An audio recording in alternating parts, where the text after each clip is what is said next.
12 साल से गल्फ में लोग घूम रहे हैं। 12 साल से मैं गल्फ की नहीं बात कर रहा हूँ, इंडिया की रेगुलेशन। इंडियन ऐसा आप अब पहली बार देख रहे हो, यहाँ पे बहुत सारी एयरलाइन, बहुत सारी फ्लाइट अभी आप ये देखें। ये जो वीडियो दिखा रहा हूँ आपको, ये पूरा वीडियो दिखाऊंगा तब एग्जैक्टली समझ में आएगा कि रियलिटी क्या है। क्योंकि आप भी अगर ट्रैवल करते हो तो इस अपडेट को, इस खबर को ध्यान से सुनना, नहीं तो बुरी तरह फंस सकते हो और आपके साथ बहुत बड़ा प्रॉब्लम हो सकता है। 3 इंपॉर्टेंट अपडेट है, तीनों अपडेट के ऊपर आपसे बात करने वाला हूं। वीडियो पूरा देखना और लोगों के साथ ज़रूर शेयर करना ताकि उनको भी जानकारी मिले। तो चलिए स्टार्ट करता हूं, बताता हूं अपडेट के बारे में जो खबर आई है। तो आपने टाइटल और थंबनेल में बिल्कुल सच पढ़ा, लेकिन पहले ये पूरा वीडियो आप देखें, उसके बाद जो 2 अपडेट है वो भी आपको बताने वाला। 12 साल से गल्फ में लोग घूम रहे हैं। 12 साल से मैं गल्फ की नहीं बात कर रहा हूँ, इंडिया की रेगुलेशन। इंडियन ऐसा आप अब पहली बार देख रहे हो, यहाँ पे बहुत सारी एयरलाइन, बहुत सारी फ्लाइट अभी आप ये देखें। अभी यहाँ से फ्लाइनास करके आती है, उसका अभी 70 पीस बैग अपलोड हुआ। सलाम है, बहुत सारी। अपार्ट फ्रॉम एक सऊदी का एक एयरलाइन आता है, सिर्फ एक ही जहाज आता है, कभी कभी होता था ना, तुम्हारी फ्लाइट में नहीं होता है। सर हमें लग रहा है कि आप फिर पहली बार इसमें गए। पहली बार नहीं, इसमें तो पहली बार गए। अभी देखो आर्गुमेंट करने से कुछ फायदा नहीं है, क्योंकि अभी बैग आने वाला है। सर नहीं, जो 24 आवर्स में आपने बोला जो इंडिया का रेगुलेशन है कि आपका जो मतलब लगेज नहीं आ रहा है तो आप घर पे डिलीवर करके दोगे, उसके अंदर क्या ये मेंशन है क्या कि अगर हमारा उसके अंदर जो सामान अगर एक्सपायर हो जा रहा है, मतलब स्मेल आने लग रहा है, कोई मतलब खराब हो रहा है, उसका क्या रेगुलेशन है फिर? इसके लिए कई कंपनी जिम्मेदार है। क्यों नहीं है सर? क्योंकि आपने टिकट के टाइम में तो लिया था ना सर। ऐसा कुछ रहता तो मैं बिल्कुल सामान लेता है नहीं तो सर फिर हमारा वो खराब हो गया तो हमारी जिम्मेदारी मतलब। अभी यहाँ पे देखो आर्गुमेंट करने से कुछ बेनिफिट है नहीं, क्योंकि आपका बैग दुबई में है, आप लोग यहाँ पे। आप चाहे तो 1 घंटे में आ जाएगा। नहीं पूरी फ्लाइट मेरी की पूरी फ्लाइट खाली है ना। बैग जैसे रिसीव हुआ मैं आपको हैंड ओवर करूँ, डिलीवर करूँ। जिम्मेदारी ये है कि जो नेक्स्ट फ्लाइट 11 बजे वाली आ रही है उसमें हम लोग का सामान मंगाइए। हाँ, तो सुनिए, लेट ना कीजिए, आपकी जिम्मेदारी मैं पूरी कोशिश करूंगा कि अगली फ्लाइट में आ जाए, लेकिन मैं ये चीज का वादा नहीं करूंगा कि हाँ अगली फ्लाइट में आ जाएगा आपका। नहीं मंगाएंगे फिर आज वही बात में। मेरे पास में 2 फ्लाइट है, एक ये सुबह में जो आएगी, जो आपका 11 बजे के आसपास में, वहाँ से आपका डिपार्चर हुआ था कुछ 11-12 बजे। 12 बजे हुआ था, 1 घंटा लेट। वहाँ से हुआ था, तो इसमें आ सकता है, नहीं तो उसमें आ सकता है। अगर मैं आपको खड़ा करा दूं कि हाँ 11 बजे बैग आ जाएगा, नहीं सर आपको मैं खड़ा करा दूं कि हाँ 11 बजे बैग आ जाएगा, फ्लाइट की क्या टाइमिंग है, नहीं आया तो फिर परेशान कौन होगा सर? तो आपने पूरा वीडियो देखकर समझ ही गया होगा कि ये मामला क्या है, क्योंकि इस तरह का मामले बहुत ज़्यादा अभी एयरपोर्ट में आ रहे हैं। आप इंडिगो एयरलाइन से सफ़र कर रहे हो या फिर एयर इंडिया एक्सप्रेस से या एयर इंडिया से, इस तरह का जो एयरलाइंस है अभी जो यात्रियों को है जो सामान छोड़ दे रही है, यानी वो जब बेल्ट पे आ रहे हैं, देख रहे हैं तो उनका सामान ही नहीं आता है। फिर जब हू हल्ला होता है, वहाँ पे हंगामा होता है एयरपोर्ट पे, फिर पता चलता है कि उनका जो लगेज बैग है जहाँ से वो आ रहे थे वहाँ छोड़ दिया गया, दूसरी फ़्लाइट से आएगा। अब उतना टाइम वो इंतज़ार नहीं करेंगे कि हाँ हम यहाँ पे जो अपना बैग है लेकर ही जाए, क्योंकि कोई 3 घंटा बोल रहा है, कोई एयरलाइंस बोल रहा है कि 5 घंटा, कोई बोल रहा है 1 दिन बाद। तो इतना टाइम एयरपोर्ट पे लोग करेंगे क्या? लेकिन अब इसमें सरकार भी इन्वॉल्व हो गई है। जब सरकार ने एयरलाइन से पूछ रहे कि आखिर इस तरह का चीज़ क्यों हो रही है, तो उनका कहना है कि मौसम ख़राब होने के वजह से, क्योंकि जिस एयरपोर्ट पर उनको लैंडिंग करना है वहाँ का मौसम के बारे में उनको पता चल जाता है, पहले से मालूम हो जाता है कि यहाँ पे मौसम अभी सही नहीं है। तो जो फ्यूल है, यानी तेल का जो फ्यूल है, वो ज़्यादा इसमें भर दिया जाता है, फ़्लाइट के अंदर ज़्यादा एक्स्ट्रा लिया जाता है। इस वजह से ज़्यादा वेट ना हो जाए फ़्लाइट के अंदर ज़्यादा जो है, क्योंकि लगेज बैग को निकाल दिया जाता है, क्योंकि अगर दूसरे जो एयरपोर्ट में अगर इमरजेंसी लैंडिंग कराया जाए तो फ्यूल का कोई प्रॉब्लम ना आ जाए, इस वजह से जो है उनको लगेज बैग छोड़ दिया जा रहा है। अब ये सिर्फ इंडिया के एयरलाइंस के साथ हो रहा है, लेकिन अदर एयरलाइंस के साथ इस तरह की चीज़ नहीं होती है, बहुत कम होती है। तो आप क्या सोचते हैं नीचे कमेंट सेक्शन में ज़रूर बताएं, आपके साथ भी इस तरह का चीज़ हो रही है कि नहीं, और इस आवाज़ को हमें ज़रूर उठानी चाहिए ताकि एयरलाइंस के ऊपर भी दबाव बने और इसके बदले में कुछ ना कुछ उनको मुआवजा दिया जाए। क्योंकि टिकट में जो मेंशन करते हैं प्राइस, वो हम तो देते ही हैं, लेकिन हमारे साथ इस तरह का अगर कभी होता है तो एयरलाइंस को चाहिए कि यात्रियों को, क्योंकि सामान का कोई भरोसा नहीं होता है, वो बोलता है कि 1-2 दिन में मिल जाएगा, लेकिन 1-1 हफ्ता 2-2 हफ्ता लग जाता है। और फिर जो खाने पीने का आप अगर बाहर कंट्री से सामान लेकर आते हो तो पता चलता है कि वो सामान ही ख़राब हो गया है। तो इस तरह का चीज़ अभी चल रहा है मौसम ख़राब होने के वजह से, ये एयरलाइंस का कहना है। लेकिन ऐसे आम दिनों में भी बहुत सारे फ़्लाइट इस तरह का चीज़ करते हैं। तो प्लीज़ इस वीडियो को ज़रूर शेयर कर दें ताकि एयरलाइंस तक इस तरह का वीडियो पहुँचे, और या जो यहाँ के, क्योंकि जो भी यात्रा सफ़र करते हैं उसके वजह से ही एयरलाइंस चल रही है। एयरलाइंस अगर यात्री सफ़र नहीं करेंगे तो एयरलाइंस ठप हो जाएगी। तो चाहिए कि उनको जो यात्रा करने वाले लोगों का ख्याल रखा जाए और उनको परेशान ना किया जाए।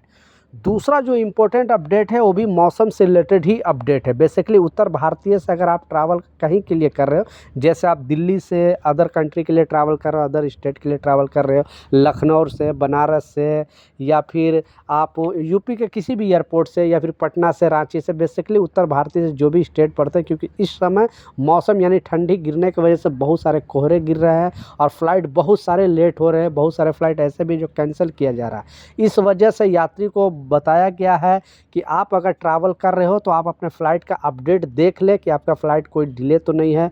वहाँ जाने के बाद 3-4 घंटा बैठने से अच्छा है कि आपको पहले से अगर पता चल जाएगा कि आपकी फ़्लाइट हो 4 घंटा लेट है या 5 घंटा लेट है या आज कैंसिल है, तो वहाँ जाने के बाद आपको भटकने की ज़रूरत नहीं है।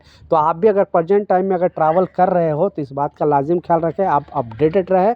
और दूसरे लोग को सलाह दिया गया है, बेसिकली दिल्ली से अगर जो सफ़र करते हैं, कि ज़्यादा कोशिश करें आप मेट्रो का इस्तेमाल करने के लिए। जो मेट्रो होता है, क्योंकि मेट्रो डायरेक्ट ये जो एयरपोर्ट के अंदर जाता है, आपको वहाँ पे ट्रैफिक का झमेला नहीं होता है या कोई प्रॉब्लम का झमेला नहीं होता है। लेकिन आप ऐसे बाय रोड अगर सफ़र करते हो तो बहुत सारे यात्री ऐसे हैं जो मौसम ख़राब होने की वजह से, यानी धुंध ज़्यादा, फॉग गिरने की वजह से ट्रैफिक ज़्यादा लग जाता है। इस वजह से, क्योंकि स्पीड लिमिट होता है, ज़्यादा स्पीड में गाड़ी चलाने की वजह से एक्सीडेंट होने का भी चांस होता है। इस वजह से लोगों को बताया गया है कि आप अगर ट्रैवल कर रहे हो दिल्ली एयरपोर्ट से तो कोशिश करें कि मेट्रो का इस्तेमाल करें ताकि आप सही टाइम पे सही जगह पे सुरक्षित पहुंच सके।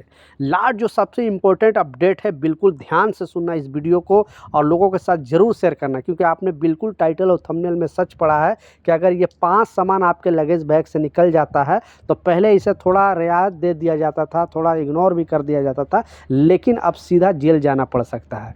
तो प्लीज़ आप भी ट्रैवल करते हो तो अपने लगेज बैग के चेक कर ले, या फिर अदर कंट्री से आप आ रहे हो, बेसिकली दुबई से, ओमान, कतर, बहरीन, कहीं से भी आ रहे हो या फिर यहाँ से भी जा रहे हो, तो ये चीज़ का लाजिम ख्याल रखें।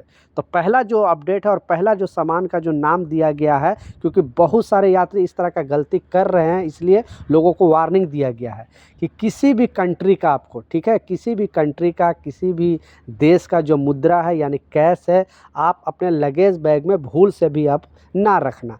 थोड़ा हो ज़्यादा हो, आप लगेज बैग में नहीं रखना, अपने हैंड बैग में, अपने पर्स में, अपने पैकेट में, लिमिट में अगर रखोगे तो प्रॉब्लम नहीं है। लेकिन आप अगर इस तरह का चीज़ करोगे, यानी अपने लगेज बैग में छुपा के या किसी तरह से लेकर जाने की कोशिश करोगे, तो आपको वहाँ पे बहुत ज़्यादा सवाल जवाब होगा, एयरपोर्ट पे परेशान हो जाओगे। ज़्यादा अगर आप बहसबाजी करोगे तो आपकी गिरफ्तारी भी हो सकती है। तो इस लाजिम का ख्याल रखना, बहुत सारे यात्री के साथ इस तरह का चीज़ हो रही है। दूसरा है, क्योंकि ये गोल्ड की वजह से डेली पर डे लोगों को गिरफ्तारी होती है। जैसा आपको मालूम है कि अगर बेसिकली दुबई से आ रहे हो या फिर ओमान, कतर, सऊदी, बहरीन कहीं से, तो गोल्ड का कुछ लिमिट है। आपको गोल्ड अगर लेकर आ रहे हो तो लेडीज़ हो तो आप 1 लाख रुपए तक का गोल्ड ला सकते हो, नो टैक्स उसमें देने की ज़रूरत नहीं है, आप बिंदास आप लेके आ जा सकते हो। और जेंट्स है तो 50,000 रुपये तक का जो भी है गोल्ड लेकर आ सकते हो। लेकिन इसके अलावा अगर आप लेकर आते हो तो आपको कस्टम ऑफिसर के पास शो करना पड़ेगा, और आप वहाँ टैक्स की जो है टैक्स आप पे कर दोगे तो आपको कोई प्रॉब्लम नहीं है होगा, आपको कोई मुश्किल नहीं होगा। लेकिन आप छुपा कर लेके जाने की कोशिश करोगे, आप डिक्लेयर नहीं करोगे और पकड़े जाओगे तो जो सामान है, जो गोल्ड है, वो तो जब्त होगा ही, आप पर मुकदमा भी दर्ज होगा, क्योंकि टैक्स की चोरी करते हुए आप पकड़े जाते हो। दूसरा है वो सबसे इम्पोर्टेंट अपडेट है, अगर आप इंडिया से जा रहे हो दुबई के लिए तो ख़ास तौर पे ये ध्यान रखना, क्योंकि ये पूरी तरह से प्रतिबंध है। वो है क्योंकि बहुत सारे यहाँ पे इंडिया में बेसिकली ये शरबत में यूज होता है, फिर से लोगों को मेमोराइज कराया गया, फिर से लोगों को याद दिलाया गया, क्योंकि ये पुराने नियम है लेकिन लोगों को याद इसलिए दिलाया जा रहा है क्योंकि बहुत सारे लोग पकड़े जा रहे हैं। क्योंकि ये गल्फ़ कंट्री में लेके जाना बिल्कुल जुर्म है और पकड़े जाओगे तो बुरी तरह फंसोगे। वो है क्योंकि ये पंजाब, हरियाणा में आम चीज़ है ये सब चीज़ लेके जाना, और वो यूज करते हैं शरबत के तौर पे, वो है खसखस। खसखस भूल से भी खसखस का शरबत बनता है। आप लोग देखा होगा यहाँ पे प्रोग्राम वगैरह में जो पंजाब के लोग हैं वो ज़्यादा इस्तेमाल करते हैं। तो आप अगर गल्फ़ कंट्री के लिए ट्रैवल करते हो तो भूल से भी खसखस लेकर यहाँ से नहीं जाना, नहीं तो बुरी तरह फंसोगे।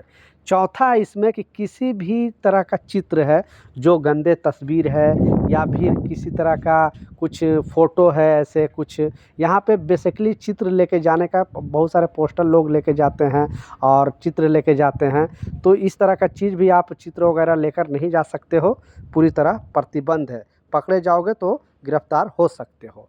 लास्ट जो इसमें बताया जा रहा है, क्योंकि फ़िलहाल में इसके वजह से बहुत सारे लोगों को अरेस्ट किया गया है, बहुत सारे लोगों को, क्योंकि बेसिकली ये मुस्लिम देश है, जो भी जीसीसी कंट्री है, Oman, Qatar, Saudi, Bahrain, Dubai, और ये पूरी तरह से प्रतिबंध है। इंडिया, पाकिस्तान, बांग्लादेश, नेपाल में ये चीज़ आम चीज़ है, लेकिन अगर आप दुबई में या जैसा बताया ओमान, कतर, सऊदी, बहरीन कहीं पर भी ये चीज़ लेकर जाते हो तो बुरी तरह फंसोगे। और ये है कोई भी जड़ी बूटी, ऐसे बहुत सारे लोग हैं जो जड़ी बूटी या फिर ऐसे कुछ जैसे जिससे ये ना साबित हो जाए कि ये काला जादू में इन्वॉल्व है, क्योंकि काला जादू जो है वो ज़्यादा वहाँ पे कानून सख्त है।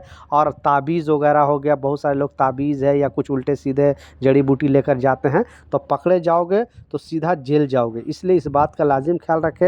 ये 5 जो सामान बताया, और भी बहुत सारे सामान हैं, लेकिन ये 5 इंपॉर्टेंट सामान है, इसलिए मैं सोचा आप लोगों के साथ शेयर करूँ। बहुत सारे नए लोग होते हैं, उनको जानकारी नहीं होती है और बेचारे फंस जाते हैं, वो जाना होता है घर और चले जाते हैं जेल। अगर आप दुबई से भी लेकर आ रहे हो तब भी सावधान रहे, यहाँ से भी लेकर जा रहे हो तब भी सावधान रहे। तो ये कुछ अपडेट था, कुछ जानकारी था, मैं सोचा आप लोगों के साथ शेयर करूँ। मिलता हूँ नए अपडेट के साथ, जब तक जय हिंद।